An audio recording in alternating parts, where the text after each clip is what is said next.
नीले आसमान में ऊंचाई पर एक विशाल चील अपने पंख फैलाए उड़ रही थी। उसकी नजर इतनी तेज थी कि जमीन पर भागते खरगोश भी उसे साफ दिखाई देते थे। वह जंगल की रानी मानी जाती थी। सभी उससे डरते थे। इसी जंगल में एक नन्हा सा भृंग बीटल भी रहता था। वह छोटा था, गोल सा, पंखों से भनभनाता हुआ। आकार में छोटा होने के बावजूद उसका दिल बहुत दयालु था। एक दिन एक खरगोश डर से भागता हुआ भृंग के पास आ पहुंचा। उसकी सांस फूल रही थी। उसने कहा, भाई भृंग, मुझे बचा लो, चील मुझे खाने आ रही है।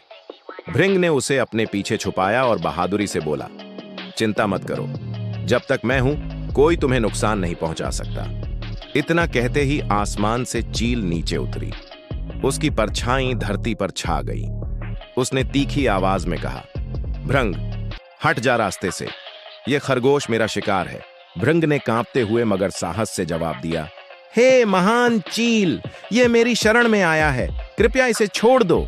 बड़े का धर्म है कि वह छोटे की रक्षा करे, न कि उसे सताए। चील ठाका मारकर हंसी, तू मुझे रोकता है? तेरी क्या औकात है नन्हे भृंग? देख, मैं एक झटके में तुझे दूर फेंक सकती हूं। इतना कहकर उसने अपने विशाल पंख फड़फड़ाए। हवा के तेज झोंके से बेचारा भृंग कई फीट दूर जा गिरा। उसी पल चील ने झपट्टा मारकर खरगोश को पकड़ लिया और उड़ गई। भृंग दर्द से कराह उठा, लेकिन उसका दिल आक्रोश से भर गया। उसने सोचा, चील ने न केवल मेरी विनती ठुकराई, बल्कि मेरा अपमान भी किया। अब उसे इसका फल चखना होगा। उसने चुपचाप चील के घोंसले की तलाश की। थोड़ी देर बाद उसे एक ऊंचे पेड़ की शाखा पर उसका घोंसला दिखा। उसमें चील के अंडे रखे थे। भृंग ने बिना देर किए अंडों को एक एक करके नीचे गिरा दिया। वे फूट गए। चील जब लौटी और उसने यह दृश्य देखा तो उसका दिल दहाड़ मारकर रो उठा। वह सोच भी न सकी कि ऐसा किसने किया। अगले साल चील ने और भी ऊंचाई पर पहाड़ की चट्टान पर अपना घोंसला बनाया। उसने सोचा, अब मेरा घोंसला कोई नहीं ढूंढ पाएगा। लेकिन भृंग ने अपनी भनभनाती उड़ान भरी और वहां तक पहुंच गया। उसने फिर से सारे अंडे नीचे गिरा दिए। चील का दुख अब और भी गहरा हो गया। उसने सोचा, मुझे महान देवता जुपिटर से प्रार्थना करनी चाहिए। केवल वही मेरी संतानों की रक्षा कर सकते हैं। अगली वसंत ऋतु में उसने जुपिटर से विनती की, हे देवताओं के स्वामी, मुझे अपनी गोद में अंडे रखने दो। कोई भी प्राणी तब उन तक नहीं पहुंच पाएगा। जुपिटर को दया आई। उन्होंने चील को अनुमति दी।